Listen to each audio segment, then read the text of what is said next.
Bismillahirrahmanirrahim. Assalamualaikum warahmatullahi wabarakatuh. Innal hamdalillah nahmaduhu wa nasta'inuhu wa nastahdihi wa nastaghfiruh wa na'udzu billahi min shururi anfusina wa min sayyiati a'malina. May yahdihillahu fala mudilla lahu wa may yudlil fala hadiya lahu. Asyhadu an la ilaha illallah wa asyhadu anna Muhammadan 'abduhu wa rasuluh. Qala Allah subhanahu wa ta'ala, qala subhanaka la 'ilma lana إلا ما علمتنا إنك أنت العليم الحكيم. قال رب اشرح لي صدري ويسر لي أمري واحلل عقدة من لساني يفقه قولي. وقال النبي صلى الله عليه وسلم فإن أصدق الحديث كتاب الله وخير الهدي محمد صلى الله عليه وسلم وشر الأمور محدثاتها وكل محدثة بدعة وكل بدعة ضلالة وكل ضلالة في النار أو كما قال Nabi sallallahu alaihi wasallam, amma ba'd. Tuan-tuan dan puan hadirin yang dirahmati Allah Subhanahu wa taala, pertama sekali syukur pada Allah Subhanahu wa taala pada malam ini dapat kita bersama-sama lagi untuk kita meneruskan pengajian kita yang berkaitan dengan kitab kita, iaitu kitab Al-Arba'un Al-Manawiyah fi Adabi Ta'amul Ma'an Nas, iaitu Arba'un Al-Manawiyah berkaitan dengan adab-adab sesama manusia. Dan insyaAllah kita malam ni kita masuk bab yang keempat, iaitu adab bersama dengan Allah, adab dengan Allah Subhanahu wa ta'ala. Hadis topik yang seterusnya ini kita akan bacakan, seperti biasa kita akan bacakan hadis-hadisnya terlebih dahulu. Kata muallif rahimahullah hafizahullah ta'ala, saya meriwayatkan hadis dalam bab ini daripada guru saya, iaitu Syekh Muhaddis Ahmad Khairani bin Haji Rejab Ali Al-Umari, iaitu daripada Taiping, Perak, dengan sanadnya yang bersambung kepada hadis pertamanya Abu Hurairah radhiyallahu anhu. Dalam bahasa Arabnya, an Abi Hurairah radhiyallahu anhu qala Rasulullah sallallahu alaihi wasallam قال الله تعالى تبارك وتعالى أنا أغنى شركائي عن الشرك من عمل عملا أشرك فيه معي غيري تركته وشركه حديث صحيح ورواه مسلم في صحيحه بالرقم 2985. Yang bermaksud, Abu Hurairah radhiyallahu anhu berkata, Rasulullah SAW bersabda, Allah berfirman, aku adalah yang paling tidak memerlukan sekutu. Sesiapa yang menyekutukanku dengan selainku, Hurairah dulu, qala Allah Ta'ala, qala Allah tabaraka wa ta'ala, kata Allah Subhanahu wa ta'ala, ana aghna syuraka 'ani syirk. Bila sebut syirik ini, normatif Allah ialah menyekutukan Allah Subhanahu wa ta'ala.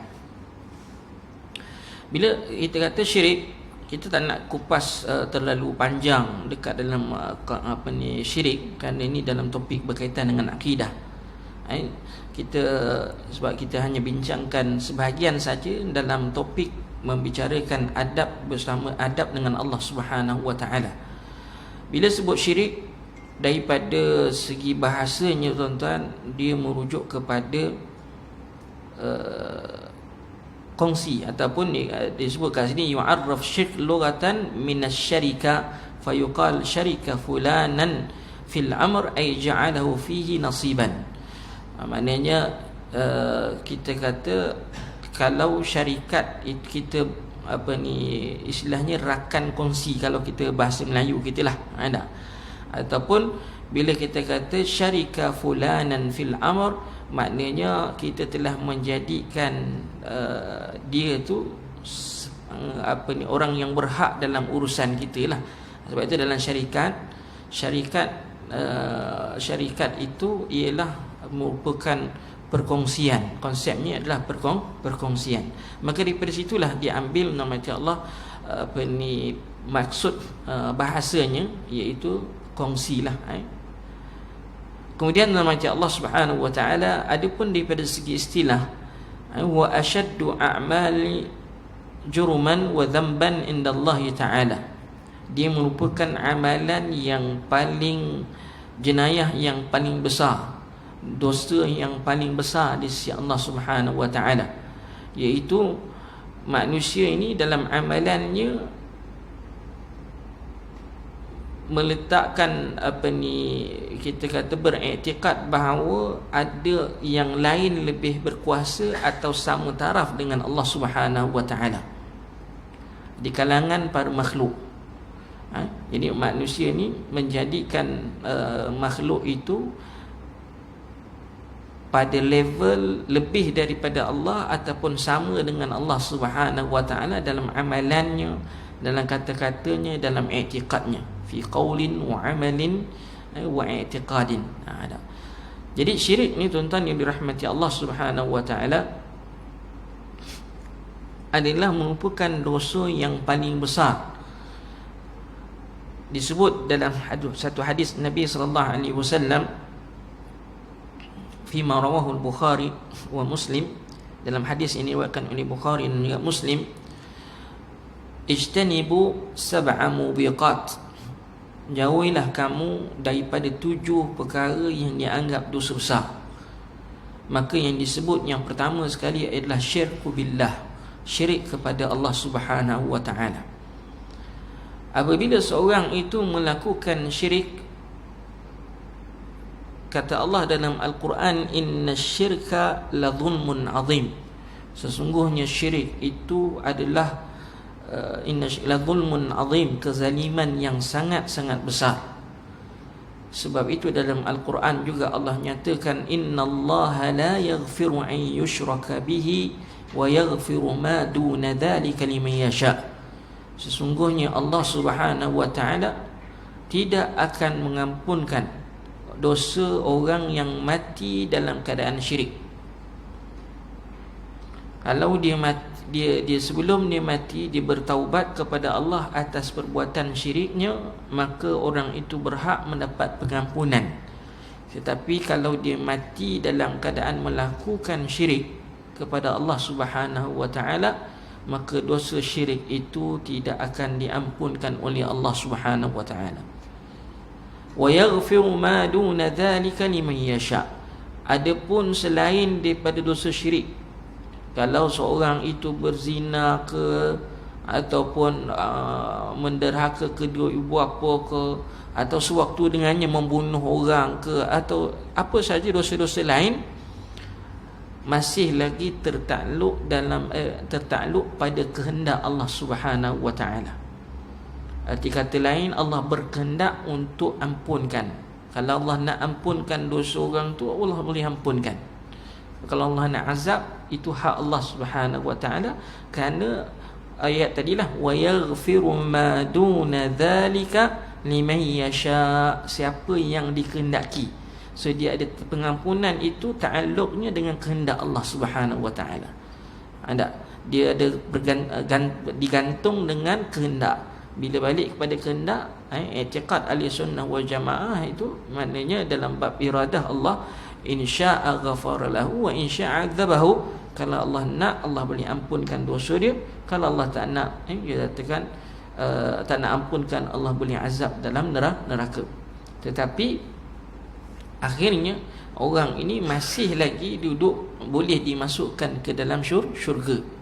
Sebab berdasarkan hadis yang saya selalu sebut, sayukhraju minan nari man kana fi qalbihi dzarrah minal iman, akan dikeluarkan daripada api neraka orang yang hanya ada sebesar zarah saja iman, berbanding dengan syirik. Syirik, kalau seorang itu mati dalam keadaan syirik, maka tidak ada pengampunan untuknya, dan juga dikekal dalam neraka selama-lamanya. Itu beza kata. Moga-moga tuan-tuan, sebab itu doa Nabi ajar kepada kita, antara yang doa yang kita perlu baca dalam hati Allah selalu, Allahumma inna na'udzubika min an nusyrika bika syai'an na'lamu wa nastaghfiruka lima la na'lamu. Allahumma inna na'udzubika min an nusyrika bika syai'an na'lamu. Ya Allah, aku mohon perlindungan denganmu ya Allah daripada aku melakukan perbuatan syirik sedang aku tahu itu adalah syirik. Allahumma inna na'udzubika min an nusyrika bika syai'an na'lamu wa nastaghfiruka lima la na'lam. Dan kami mohon padamu keampunan jika kami buat syirik sedang kami tak tahu itu adalah syirik. Kalau kita tahu syirik, kita minta perlindungan Allah dalam kita buat benda yang kita tahu itu adalah syirik. tapi kita tak tahu benda tu syirik, kita mohon ampun dengan Allah Subhanahu wa taala. Kadang-kadang kita tak sedar, tuan-tuan. Boleh kita dah berlaku syirik dalam kita tak sedar. Sebab itu doa itu penting untuk kita ucapkan selalu. Moga-moga kita sentiasa diberikan keampunan oleh Allah Subhanahu wa taala daripada dosa syirik. Tuan-tuan yang dirahmati Allah, syirik ini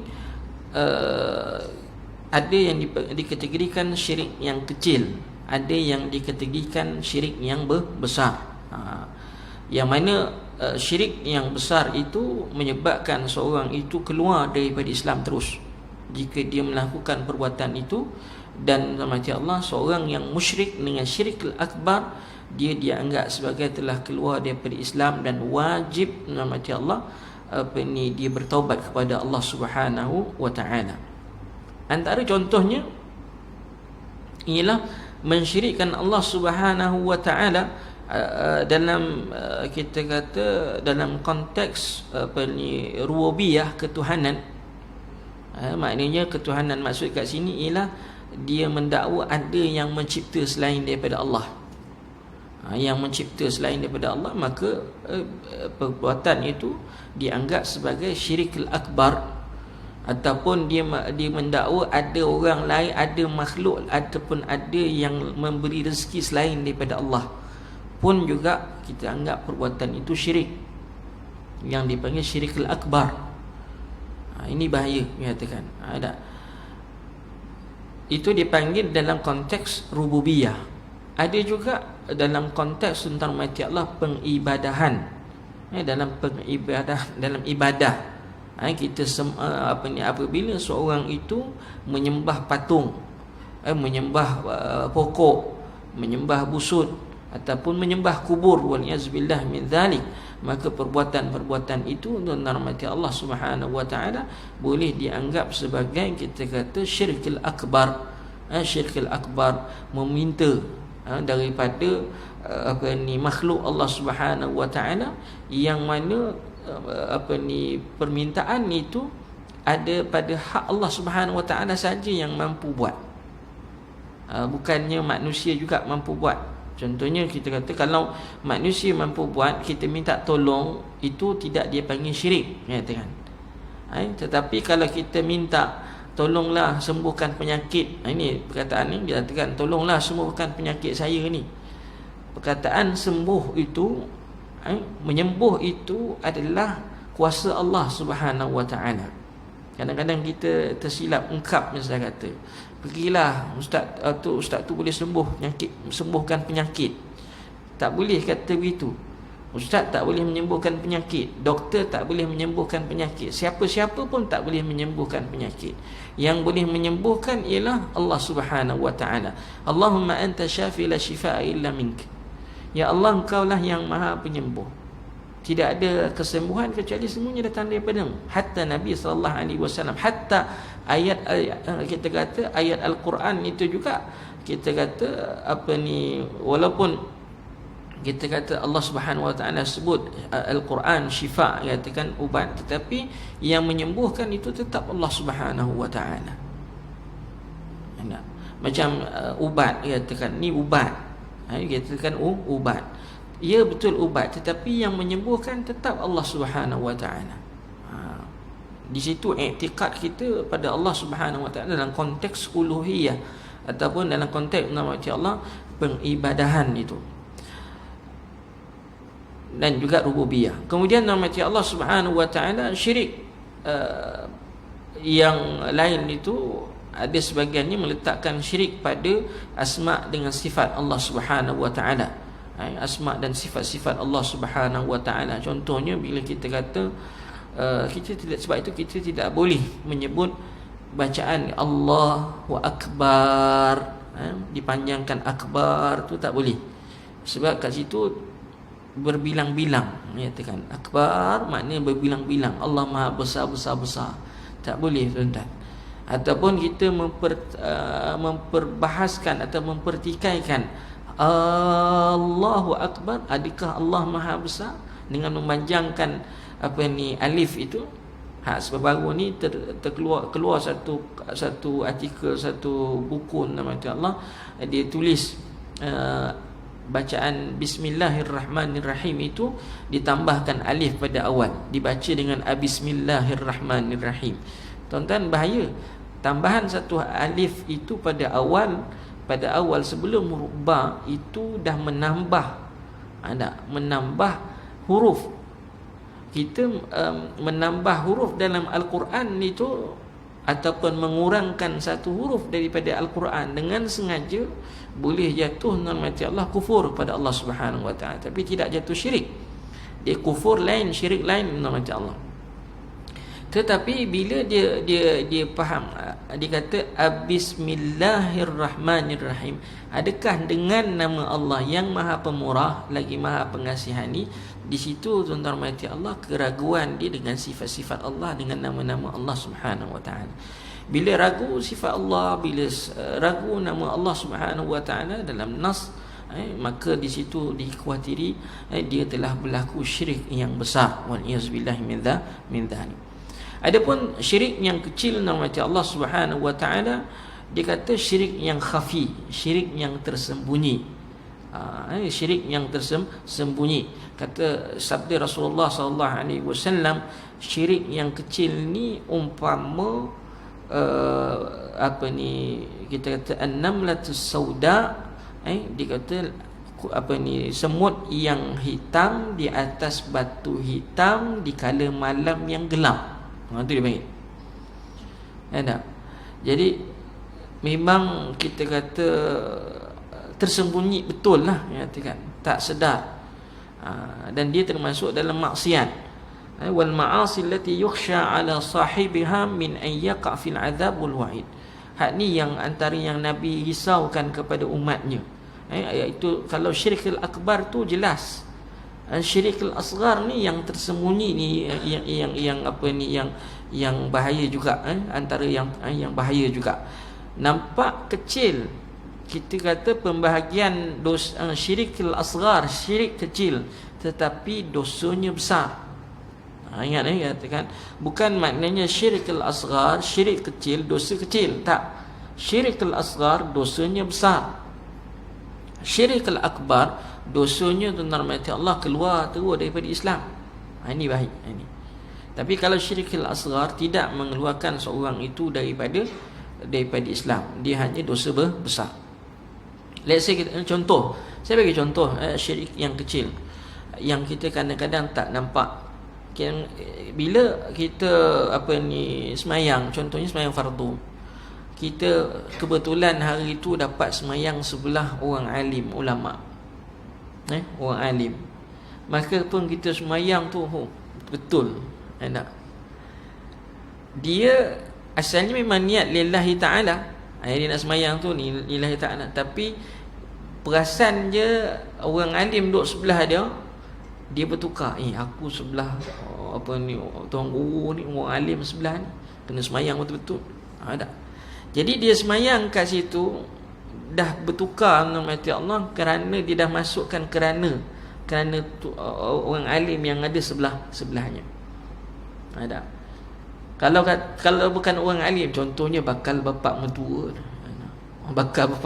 kan, sekali semayang bakal bapak mertua, ni kena semayang betul-betul ni, tak kerang tak. Jadi dia dah beralih, niatnya tadi dah beralih kerana bapak mertuanya. Sebab tu dia panggil syirkul khafi, syirik yang tersembunyi. Antara syirik yang tersembunyi juga riak. Bila syirik yang tersembunyi ni, antara yang disebut oleh Nabi SAW ialah riak. Kadang-kadang kita tak sedar kita dah berlaku riak. Tak sedar tuan-tuan, katakan wal iyazbillah min dzalik.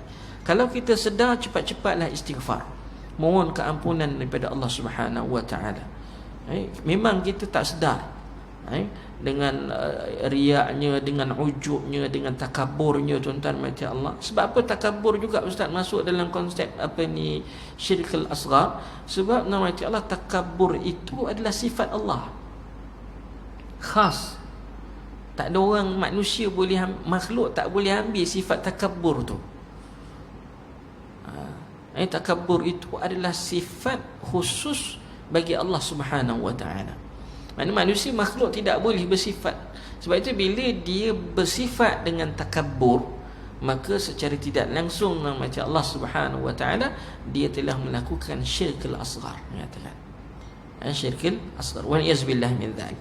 Jadi ini kita kata apa ni, syirik tuan-tuan macam Allah, syirik yang apa ni, yang kecil lah, katakan khususnya dalam ibadat. Ibadatlah banyak.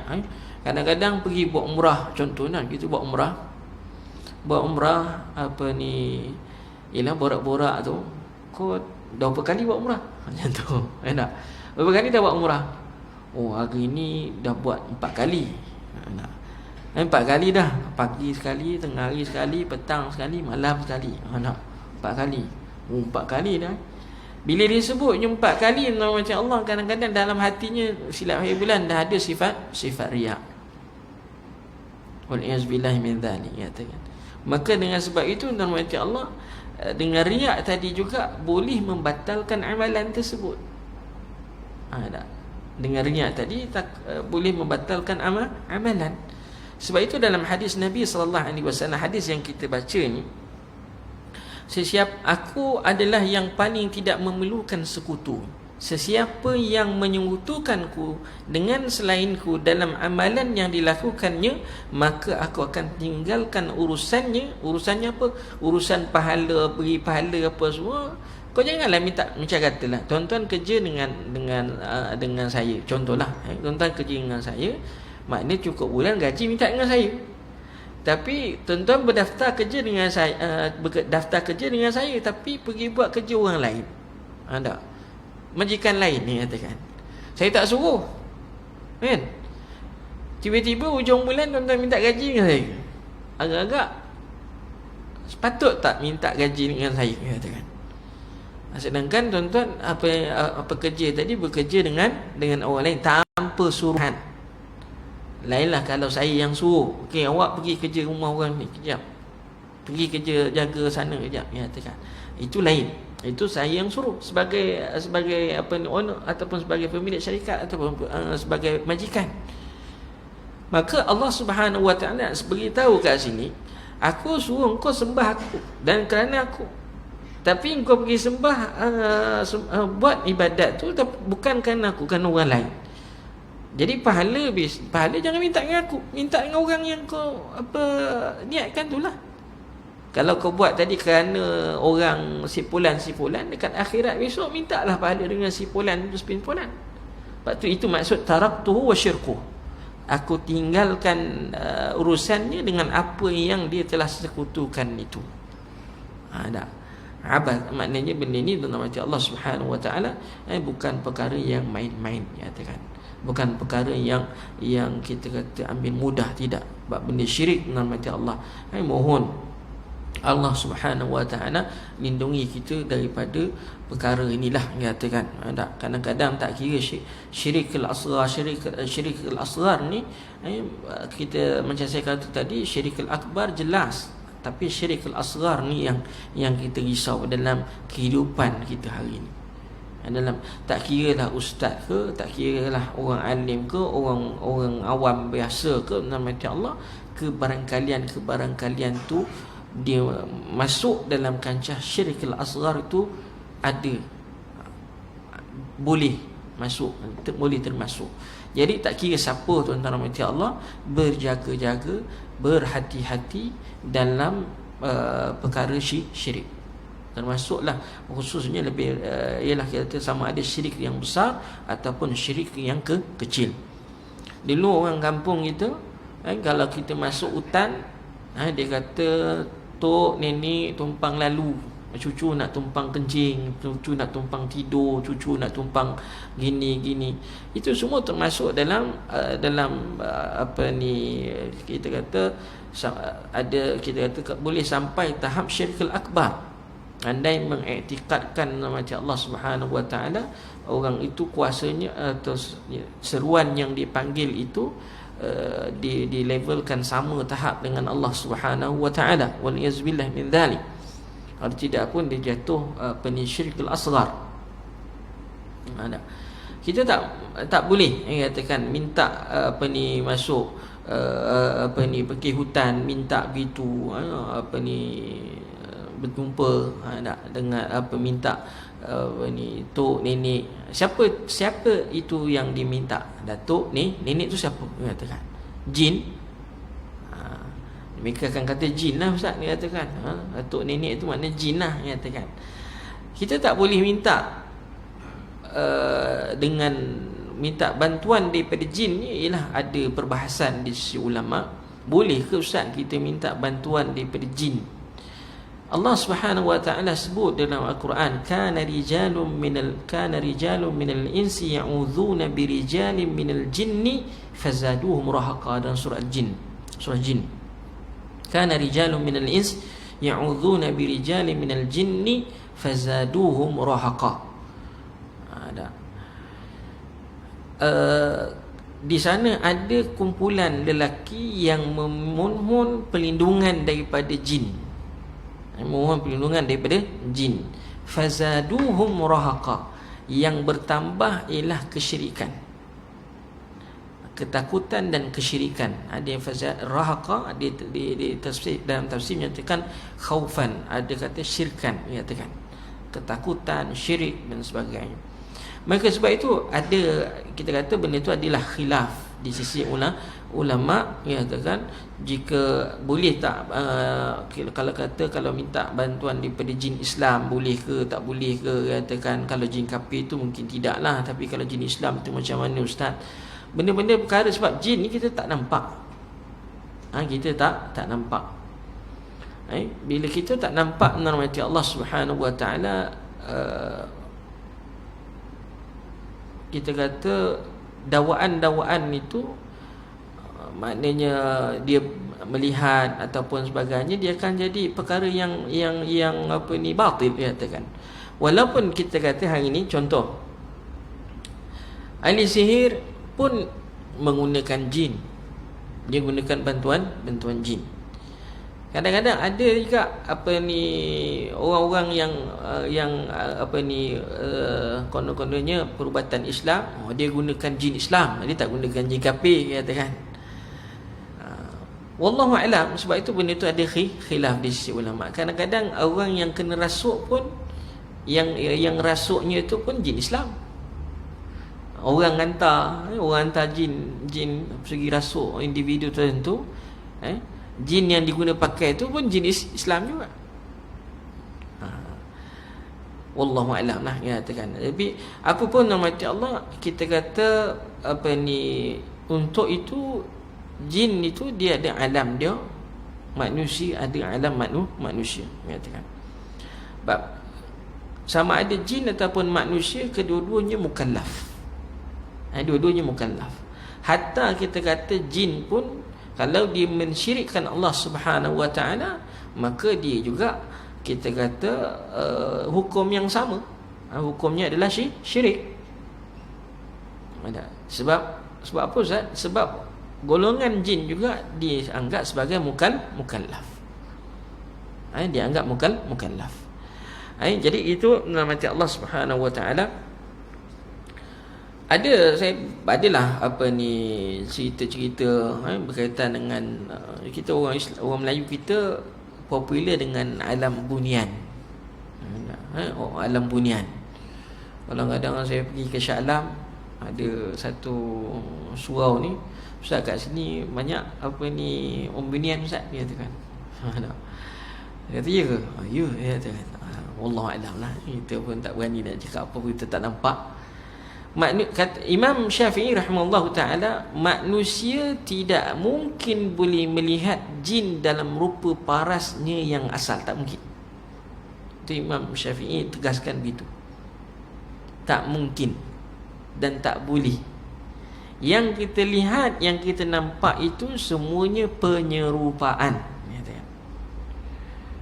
Penyerupaan. Orang kata, kalau bila sebut je bunian, semua cantik Ustaz, comel belaka. Semua pakai putih belaka. Tapi bila hantu apa semua, semua pakat katakan huduh belaka.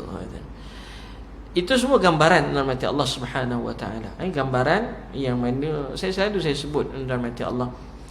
Orang Melayu dia digambarkan hantu itu banyak version, dia katakan.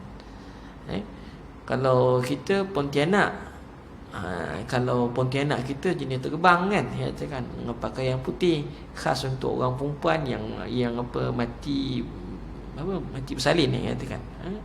Mati mengandung ke ataupun bunting ke, mati Allah mati jadi Pontianak.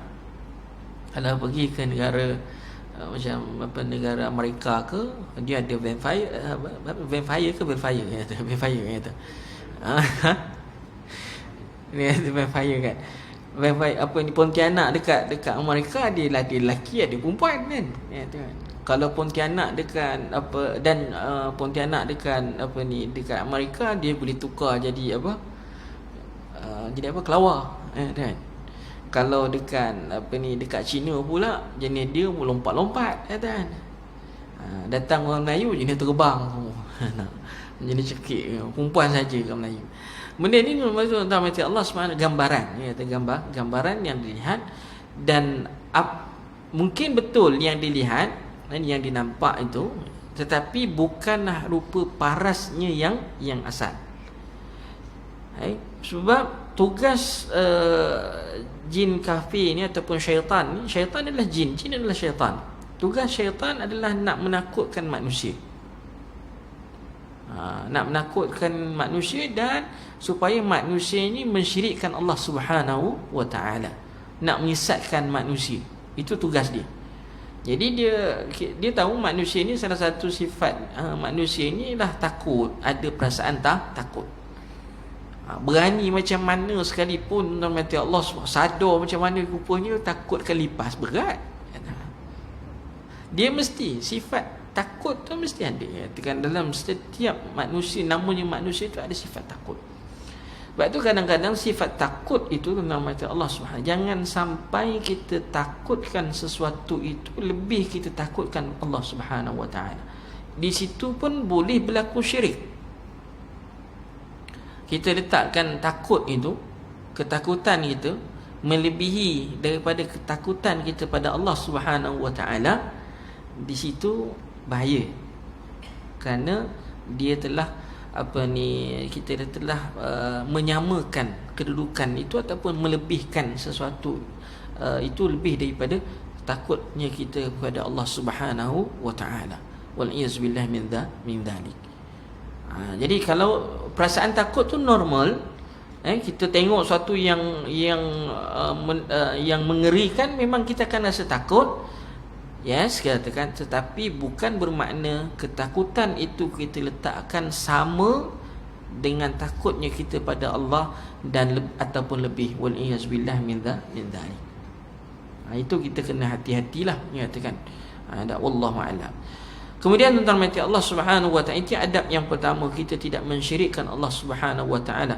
Syirik kita kata boleh berlaku pada qaul, boleh berlaku pada amal, boleh berlaku pada perbuatan, seperti mana disebut tadi dalam makna istilah syirik tadi. Boleh berlaku pada qaul, boleh berlaku pada perbuatan, boleh berlaku pada i'tiqad, seperti mana kufur juga boleh berlaku pada qaul dengan i'tiqad dan juga amalan. Syirik juga boleh. Syirik kita kata, dia kata contoh dengan jelas dia mengatakan Tuhan itu ada dua. Ada Tuhan langit, ada Tuhan bumi. Dulu siapa tu yang ada penceramah ada satu penceramah doktor. Dia doktor, dia baca ayat, dia faham dengan akal dia. Dalam Al-Quran ada ilahu fis sama wa ilahu fil ard, mengatakan. Jadi dia terjemahnya ada dua Tuhan. Tuhan di langit, Tuhan yang di bumi. Wal iyaz billah min dzalik. Maknanya dia kata ada dua Tuhan. Subhanallah, maha suci Allah Subhanahu wa taala. Kita la ilaha illallah wahdahu la syarikalah. Qul huwallahu ahad. Dia tak faham maksud ilahu fil ardu, ilahu fis sama, ilahu fil ard tu maknanya ilah kat situ bukan maknanya Allah, tidak, bukan maknanya Tuhan. Ilah kat situ maknanya dalam bahasa Arab merujuk pada ma'budun fis sama'i wa ma'budun fil ard, yang disembah di langit dan yang disembah di bumi. Itu maksud ilah, bukan merujuk kepada Tuhan, adanya Tuhan langit, ada Tuhannya bumi, tidak. Mengatakan salah. Itu pentingnya kita mengetahui bahasa Arab. Sebab tu Al-Quran dia tak boleh ikut tafsir ikut akal dan sebagainya. Baca terjemahan okey boleh, tak boleh. Mati Allah kena rujuk juga tafsiran daripada para sahabat Nabi sallallahu alaihi wasallam, tafsiran hadis Nabi ke, ataupun sahabat Nabi, ataupun kata-kata ulama berdasarkan nas-nas yang ada. Wallahu a'lam. Itu pada kata-kata. Juga pada i'tiqad. Pada i'tiqad dalam hati dia lah, dia pegangan dia. Bila ada kata-kata tu adanya i'tiqad. Pada perbuatan ialah bila dia semayang tadi, contohnya dia menyembah busut, kita katakan, ataupun memati Allah menyembah kubur, pergi sembah kubur, pergi minta dengan orang pergi minta kat busut, minta nombor ekor. Benda-benda perkara tersebut mati Allah adalah mengundang syirik. Pergi ke kubur wali mana, kalau kat Indon tu banyak betul dalam video, dalam YouTube. Pergi ke kubur, duduk kat kubur, kemudiannya apa istilah orang dulu, dia nak ambil nombor, dia panggil apa? Apa? Tak dengar bang? Mandrum kan? Dia ada satu lagi istilah. Mengangkong. Mengangkong dia katakan. Tak. Kat kubur minta nombor dia katakan. Tak. Dulu. Sampai sekarang masih lagi ada yang buat. Ada yang buat. Dan perbuatan itu adalah dianggap sebagai kita kata syirik. Dianggap sebagai syirik pada Allah Subhanahu wa ta'ala. Bismillah min dzalik. Maka tuan-tuan mati Allah, kita kata jauhkan daripada perkara-perkara tersebut. Wallahu a'lam. Baik. Maka adab yang pertama kita dengan Allah Subhanahu wa taala, tidak mensyirikkan Allah Subhanahu wa taala, sama ada dalam pada kata-kata, pada amalan, dan juga pada i'tiqad. Yang kedua, sesungguhnya kata Rasulullah SAW, sesiapa yang tidak meminta kepada Allah, maka Allah akan murka kepadanya. Adab yang berikutnya, yang keduanya, meminta itu kena minta dengan Allah Subhanahu wa taala. Meminta erti kata benda yang kita kata normatif Allah, dalam istilah meminta ni bukanlah kita kata okey ustaz, saya minta dengan saya ustaz minta tolong, adakah minta cakap dengan ustaz dulu minta tolong ni, adakah itu dikatakan syirik? Tidak, mengatakan. Tetapi macam saya kata, Ustaz Nur tolong sembuhkan, dengan iktikad bahawa Ustaz Nur sebagai penyembuh, maka itu jadi syirik.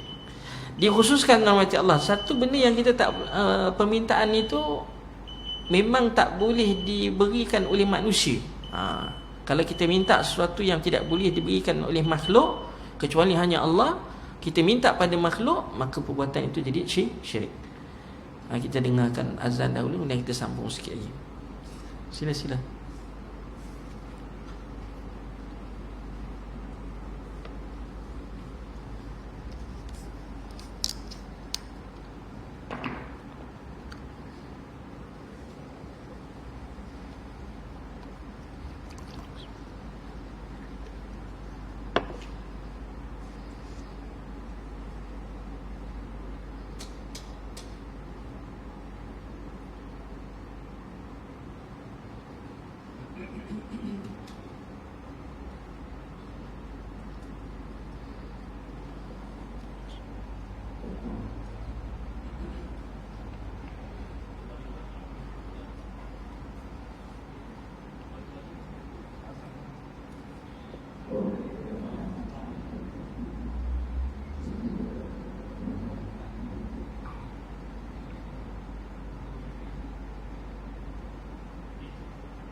Sesiapa yang tidak meminta kepada Allah, maka Allah akan murka kepadanya.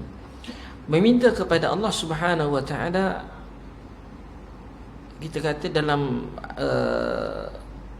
makna macam tadi saya kata, perkataan meminta itu soal. Kita kata meminta itu dalam mati Allah ada perlu kita bahagikan kepada dua. Sesuatu kita minta satu perkara yang hanya Allah sahaja yang boleh memberi, dan satu lagi yang kita meminta kepada makhluk, yang mana makhluk itu boleh mampu untuk memberikan kepada kita. Adapun meminta kepada makhluk ini tentang mati Allah, para ulama menyatakan bahawa orang yang kita nak minta itu syaratnya benar-benar mampu untuk memberi. Kalau tak mampu nak beri, tuan-tuan, contohlah, maksud mampu beri tak beri itu macam mana? Kalau dia minta dengan ahli kubur, dia minta dengan orang yang dalam kubur, yang katakan kubur, maka tak mungkin. Sebab orang yang dalam kubur tadi, pertama dia tak dengar pun apa yang kita minta. Kalau dia tak mampu nak dengar apa yang kita minta, macam mana dia nak memberi, ataupun macam mana dia nak beri tu, katakan. Jadi yang habis yang orang dapat ustaz nombor apa semua itu jin lah, syaitan lah itu. Yang ni bukannya orang yang dalam kubur tu. Kedua, dalam hati Allah Subhanahu wa taala, orang itu mampu kita jumpa ataupun mampu kita hubungi dia. Contohnya sekarang kita boleh hubungi pakai directly, ataupun kita boleh berhubung dengan cara telefon ataupun WhatsApp, ataupun hubungi macam tu. Dengan teknologi yang canggih hari ni, kita boleh hubungi walaupun dia duduk kat Mekah ke, dia duduk dekat ceruk mana pun, kalau ada internet apa ni semua, kita boleh call, hubungi. Okey, tak ada masalah. Tapi kalau dia ada, kita kat sini kita main seru je nama dia, maka itu pun tak dibenarkan oleh para ulama. Tak, itu permintaan begitu tidak. Kita tahu syekh, ulama besar ada dekat contohnya orang-orang hebat, wali min auliyaillah, ada dekat sini sekian tempat. Kita suruh je nama dia, wahai syekh bulan tolonglah, tolong aku, katakan. Maka perbuatan itu tidak boleh dilakukan. Kerana perbuatan itu namanya Allah Subhanahu Wa Taala, boleh sampai tahap kita kata boleh membawa kepada syirik dan sebagainya. Taib, yang dibolehkan ialah kita tadi saya kata yang boleh kita jumpa, yang kita boleh berhubung, yang mungkin boleh berhubung. Adapun meminta bantuan dengan jin pula, syaitan tadi dengan jin saya dah sebut awal-awal tadi, maka dielakkan. Kerana Allah Subhanahu Wa Taala berfirman, "Faman kana rijalun minal insi ya'udzuuna birijalin minal jinni fazaduhum rahqa." Adapun khilaf yang saya katakan tadi, ada sebahagian yang membenarkan minta bantuan daripada jin Islam dan sebagainya. Benda tu pun kalau boleh dia elak. Tapi kalau kata dia, ustaz saya boleh kawal dia, saya ada seorang, ni cerita sama Allah. Dia cerita dia cerita dalam Facebook dia, dan saya pernah jumpa directly dengan dia, dia katakan, tapi dia tak ada cerita secara verbal, dia cerita dekat dalam Facebook dia. Dia kata dia pernah pergi ambil dia pergi rumah dia kena kacau, orang hantar sihir, orang hantar jin atau sebagainya. Jadi dia pergi dekat bukit apa yang ada dekat Kuala Selangor sana? Bukit apa yang popular? Bukit Menawati. Tak. Dekat Bukit Menawati tu dia kata ada dekat sana ada satu panglima hitam. Panglima hitam tu jin lah, ya tak. Dan itu panglima hitam dia jumpa dengan dia adalah dibaca-baca, dia jumpa dengan panglima hitam, dia minta seorang jin yang gagah perkasa untuk jaga rumah dia, ya tak. Tak. Dia kata gitulah, ya katakan. Tapi dia kata dia boleh kawal, dia boleh kawal apa semua tu. Saya kata wallahu alam, benda tu bukan bidang saya. Saya kata kalau ikutkan asalnya memang tak boleh kita nak minta bantuan daripada jin. Tapi still ada khilaf lah dikatakan untuk jin Islam tu. Sebab yang diminta tu memang jin Islam, datang ke rumah, duk jaga rumah. Dia cerita panjang lebar. Dia kata jin tu dibawa balik datang ke rumah, ustaz, dia kata kan. Dia bawa jin tu bawa balik datang rumah. Jadi jin tu datang jaga dalam tempoh 30 hari. 30 hari. Tak silap saya lah, dalam 30 hari. Namanya Salim. Jin tu namanya Salim, ya katakan. Lepas tu jin Islam ni jagalah rumah. Jaga rumah. Kalau jin orang datang hantar sihir ke atau sebagainya, dia jadi inilah mana yang akan berlawan lah dengan jin tu, ya kan. Lepas tu nak jadi cerita, dia kata masalah lain pula timbul. Jin tu duduk kat pagar kat depan. Orang nak hantar postman hantar, tak nampak rumah dia. Lepas tu dia suruh jin Salim tu jangan duduk kat pintu. Dia kata nanti orang nak hantar postman tak jumpa rumah, dia kata. Duduk dalam sikit, dia kata. Dia pergi duduk depan pintu betul, nama Allah. Ceritalah ya dia. Wallahu a'lam. Tuan-tuan mati Allah Subhanahu Wa Taala macam-macam lah katakan. Kita kata kisah benda-benda tu ada, memang ada orang yang ni, bahkan bab hukum berkahwin dengan jin pun ada perbahasan di sisi ulama. Walaupun kebanyakan ulama kata, jamahir ulama kata tak boleh kahwin dengan jin. Manusia tak boleh kahwin dengan jin, dia katakan. Kenapa? Sebab dia punya unsur yang berbeza. Manusia dijadikan daripada tanah, unsurnya adalah tanah. Adapun jin dijadikan daripada api. So unsur yang berbeza-beza. Allah Subhanahu Wa Taala jadikan pasangan itu daripada jenis yang sama. Manusia daripada kalangan manusia, jin daripada kalangan jin. Bukan bermakna pernyataan ini ataupun pandangan ulama dalam masalah ini bukan untuk menyatakan tidak ada tidak ada manusia yang berkahwin dengan jin.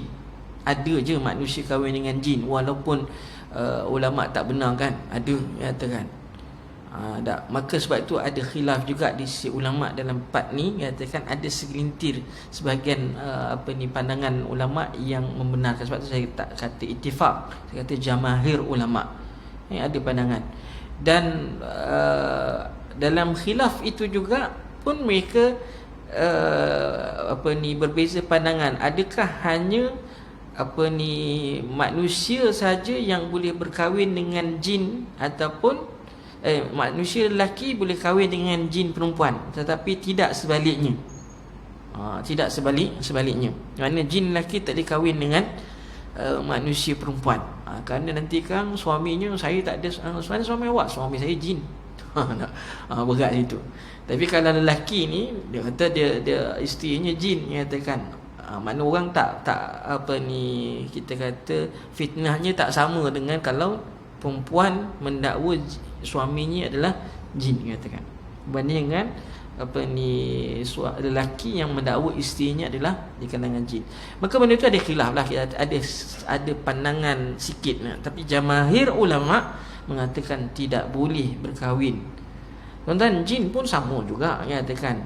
Macam mana manusia ni berpecah belah, dia katakan jin pun sama juga berpecah belah.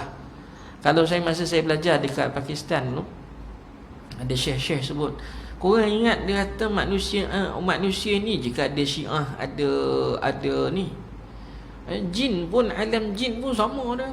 Alam jin pun ada Syiah, ada Wahabinya, ada apa semua ada. Sama juga. Kalau kita kata kat Malaysia ni, jin kat Malaysia yang Islamnya mazhab Syafi'i. Ada tak jin yang bawa kita kata jin Syiah kat Malaysia? Mungkin ada, Allah a'lam. Ada. Bahasa pun sama juga. Bila kalau jin Siam tu sekarang cakap Siam lah. Sebab tu kalau kena jin Siam, orang kita yang berubat, kita suruh dia keluar, dia tak boleh nak keluar sebab kita suruh dia pun tak faham. Nak kena panggil orang yang boleh cakap Siam, dia katakan. Nak paksa keluar, katakan. Wallahu a'lam. Tapi memang kita kata sebab tu saya kata macam dalam hadis Nabi sallallahu alaihi wasallam, bila bab jin nama Allah, kita dalam hadis nyatakan jin tu ada 3 jenis. Yang jenis terbang, yang jenis macam binatang, dan yang macam kita. Macam kita ni berjalan macam biasalah, katakan. Ada. Yang jenis menumpang tu yang tak boleh berjalan lah, yang tak boleh terbang lah. Yang jenis berjalan, yang kita kata yang bentuknya binatang. Nak tahu senang je. Ada. Kalau seorang tu kena rasuk, dia bentuk macam mana? Kalau jenis macam kita nak terkam orang, kalau mengeliat tu dia ular, katakan. Kalau melompat-lompat tu kadang-kadang dia adalah kita kata mungkin monyet ke atau sebagainya, ataupun kalau mengaum atau jenis macam tu dia adalah harimau dan sebagainya, katakan. Wallahu a'lam. Dia jenis bentuknya binatang. Dan ada yang jin yang biasa, katakan, yang duduk mungkin duduk sama dengan rumah kita, mungkin duduk dekat belakang rumah kita. Kadang-kadang tu ada orang cerita, Ustaz, kat belakang rumah saya ada orang masak, Ustaz. Siapa dia yang masak? Sampai sekarang kadang-kadang ada jiran-jiran kita kat Bandar Puteri ni pun sama juga. Dan telefon, Ustaz, saya kat rumah saya ni kadang-kadang tengah-tengah hari tu ni ada yang mengadu, yang mengadu. Ada budak kecil, dia katakan. Kat rumah saya mana ada budak, dia katakan. Kalau malam dia suka main lampu, dia katakan. Budak ada suka main lampu, nyala tikak. Sampai kadang-kadang terpaksa dia cakap, dia kata, jangan main lampu, dia katakan. Orang nak tidur, dia kata.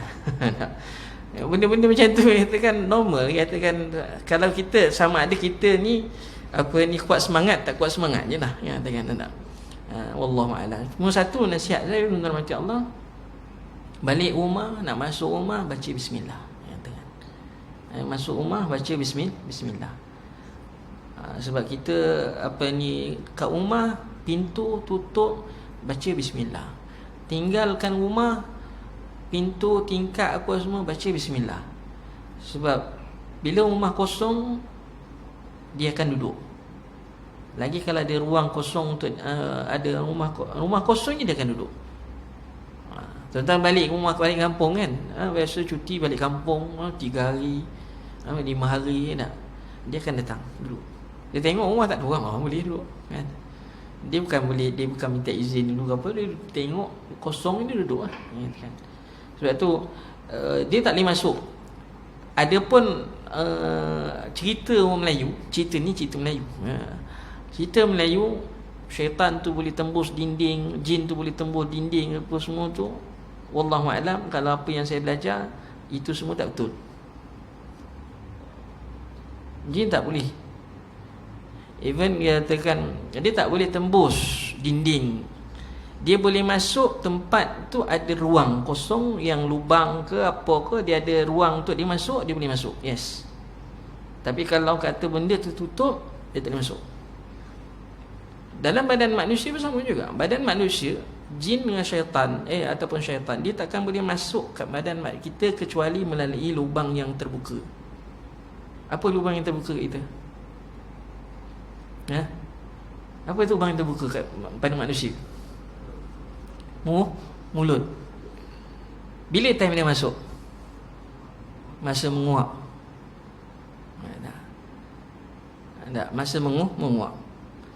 Sebab itu Nabi kata, "Idza tatha'aba ahadukum falyaqdhim fammahu." Apabila seorang itu menguap, tutup mulut. Sebab masa itu syaitan masuk. Sebab tu orang tua dulu dia tak sebut hadis. Dia sebut kita kata macam berseluruh gitu. Tutup dalam mulut tu, bergebut syaitan masuk, kan? Katakan orang tua dulu kan. Rupanya dalam hadis Nabi sallallahu alaihi wasallam sebut gitu. Orang tua dulu belajar dengan ustaz-ustaz, dia tak ada lah nak hafal hadis. Dia tak hafal hadis. Tapi duk sampaikan di kalangan dia, orang tua tu sampai gitu. Banyak antara kita kata amal orang tua dulu kan, dia kata nak maghrib je dulu kalau kat kampung maghrib je, tuan-tuan ada kat luar tak masa kecil-kecil dulu? Kalau ada kat luar waktu maghrib apa berlaku? Memang rotan, kena rotan dah jawabnya kan. Sebenarnya itulah apa ni adab Islam ni katakan. Itulah Nabi ajar. Bila Nabi sebut waktu maghrib semua masuk dalam rumah, katakan. Untuk nak semayang, persediaan untuk pergi masjid semayang je katakan fardu. Bukan untuk pergi berpelesiran, tidak. Waktu maghrib tutup pintu rumah semua. Sebab tu orang kampung dulu waktu maghrib pintu, tingkap semua tutup. Sebab waktu itulah syaitan berkeliaran. Dan sunnah Nabi SAW bila pintu tutup, baca bismillah. Baca bismillah. Sebab itu makanan kita kat rumah jangan dibiarkan terbuka. Jangan biarkan terbuka. Makanan lebih ke apa kan, katakan jangan sekali-kali dibiarkan terbuka. Dia tutup. Walaupun dengan tutup tu dengan satu batang apa Imam Nawawi jelaskan dalam ni, walaupun dengan sebatang bil asa, walaupun dengan satu stick, ya, dengan satu kayu, ya, tapi kena tutup. Kena tutup. Makan sama juga. Nabi kata makan baca bismillah. Tak baca bismillah, siapa yang makan sekali dengan kita? Orang tua-tua dulu dia cakap macam tu. Kau tak baca bismillah, syaitan makan sekali dengan kau. Kita ingat berseluruh je, hadis dah sebut. Maka dalam macam Allah Subhanahu Wa Taala masuk rumah biasakan baca bismillah.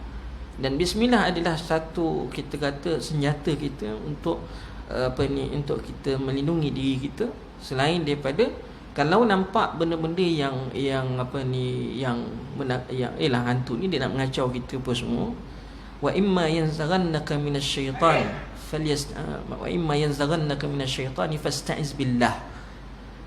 So biasa kalau kita kata kita diganggu, kalau tak ingat, kadang-kadang bila dah kadang kalang kabut gitu, ayat kursi boleh lupa. Ada. paling tidak pun a'udzubillahi minasyaitonir rajim. Ya, baik itu yang disebut wa imma yanzaghannaka minasyaitani nazghun fasta'idz billah. Bila syaitan nak ganggu kita apa semua, a'udzubillahi minasyaitonir rajim. Wallahu a'lam. Panjang kat situ pula cerita pasal jin pula kan. Baik.